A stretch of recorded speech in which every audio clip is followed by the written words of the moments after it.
بسم الله الرحمن الرحيم. صاحب الوين سو دوينيا halkan waa Somali Academy waa xafiiskii cusub ee Somali Academy. maanta waxaan rabaa halkan inaan idin ku soo gudbiyo muuqaal kooban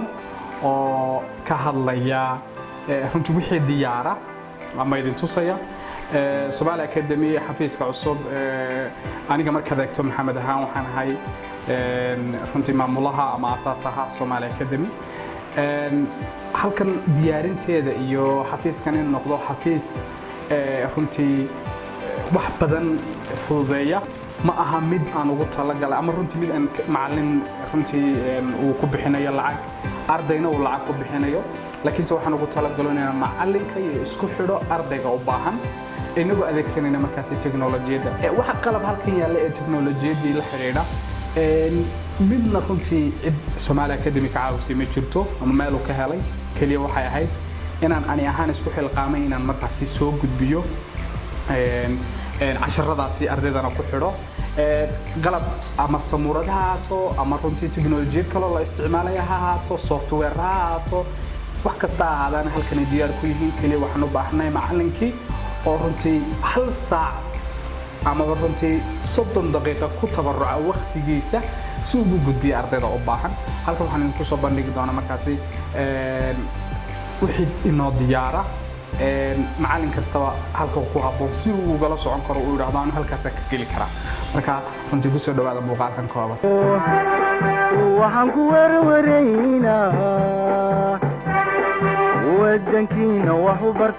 wadankiina wax u barta oo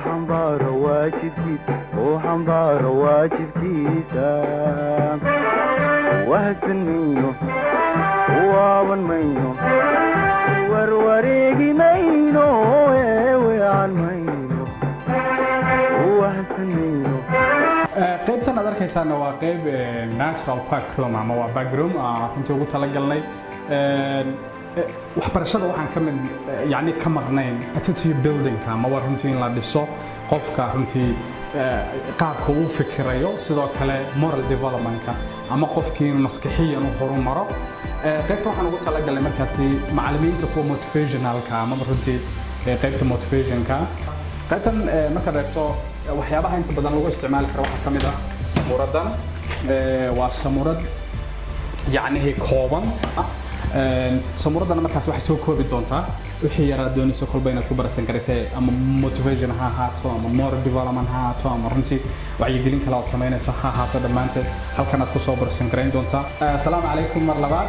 waxaan idinku soo dhaweynayaa qaybta Somali Academy waana qaybta yani aan isticmaali doono boodhka ama samuurada qaybta waxaan ugu talagalay inay isticmaalaan macallimiinta xisaabta ama physics-ka ama macallimiinta wax ka shaqeynaya gacanta wax kaga shaqeynaya kiisa waxay u fududayn doontaa inuu kaga shaqeeyo ayagoo ardaydeena la soconayaan markaas walow ay jirto aan idin tusi doono isagana software runtii fududayn doona isaguna hadduu macallinku doonayo inuu xisaabta ku dhigo qaybtan kalena ku soo dhawaada waa background cad oo runtii aad arkaysaan white background-kan markaad eegto waxaan ugu talagalay markaasi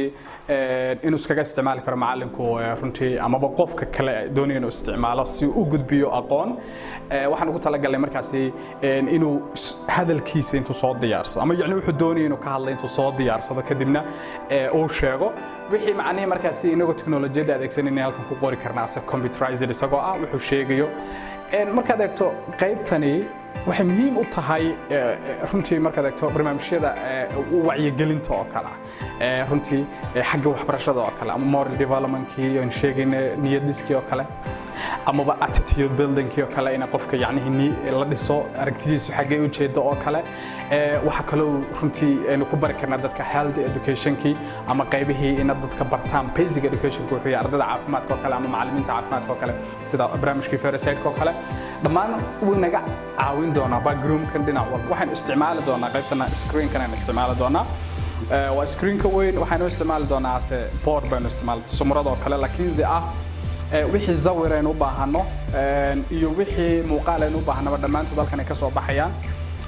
marka ugu horeysa casharka aynu soo diyaarsanayno waxaan ku soo diyaarin doonaa slide show baan ku soo diyaarsan doonaa slide-ka markaa kadibna computer-keena ku soo runtii ku xidhi doonaa marka computer ku xidhno kadibna qaybtan waxay soo saardo soo project gareyn doonto wixii aan u baahnayn casharka halkan uu ka soo bixi doonaa marka kadibna macalinka uu baraysan gareyn doono markaad eegto casharka yani noocan aynu isticmaali doono waa casharada inta badan u badan ama biology ha ahaado ama chemistry ha ahaado ama geography ha ahaado ama history ha ahaadaan ama casharada kale ee science-ka dhammaantood ha ahaadaan ayaynu isticmaali doonaa qaybtan sidoo kale waxaa isticmaali kara qaybtan runtii macallimiinta doonaya provisionalist courseska inay dhigaan oo runtii macallimiinta higher education oo kale waxbarashada sare macallin doonaya course shortikada inuu isticmaalo halkan ku baraysan gareyn karaa waxaan idin leeyahay kale halkii qaybtii ugu dambeysay aan doonayay inay idin soo xaweeyaan waa bahalkan waxaana loo yaqaanaa graphic tablet ama graphic pen baa loo yaqaanaa waxaa lagu xiraa computerka wuxuu leeyahay markaasi software computerka lagu shubo marka softwareka marka computerka lagu shubo wuxuu sameeyaa macallinku waa support buu isticmaalaya samuurad wuxuu ka kooban yahay qalin wuxuu ka kooban yahay samuurad yar oo kooban kadibna marka computerka la geliyo macallinka xisaabta dhigaya kale aan doonayno inuu kamarada ka soo baxo ama muuqaalkiisa la arkaa kan uu isticmaali karaa uu yar baahan yahay xogaa technical training bahalkan markaan furo aan idin tuso isaga laftiisa wuxuu yahay markaad eegto wuxuu ka kooban yahay qaybtaasi waa qaybta koobaad waa qaybta boardka oo samuuradii weeyaan waa samuurada ay markaa isticmaalaysaa naasay board kale waxaad ku qoraysaa software baa computerka loogu xidhayaa markaad eegto qaybtan waa qalinkeenu isticmaalayna ama midkan waa qalinkeenu isticmaalaynay battery buu leeyahay markaas isaga marka lagu xidho wixii halkan lagu qoro wuxuu ka soo baxayaa screenka computerka kadibna software baa duubi doona computerka inoogu jira markaad eegto qalabkaasi dhammaantooda teknolojiyadda runtii cid Somali Academy ka caawisay ma jiro personally ama shakhsiyan markaad eegto badi aniga ka runtii barnaamijkaasi isku dayay bal inaan ardayda u faa'iideeyo asxaab badan baa iyaguna runtii barnaamijkaasi garab istaagay laakiin inta badan runtii waxay noqotay inaan bal anu isku dayo runtii inaan ardayda u faa'iideeyo marka idinkana waxaan idinka rajaynayaa anu qalabka teknolojiyadii nooc kasta oo u baahataan waa diyaar laakiin idinka waxaan idinka rajaynayaa kaliya inaad maxay baraysan garaysaan aqoontiina si ay u gaadho markaasi thousands and thousands of Somali students ay u gaadho runtii waan idinku soo dhaweynayaa Somali Academy cidna idinkama xigto waxaan u baahanahay waa maxay volunteer for education marka teach when you learn bar markii aad barato baan idin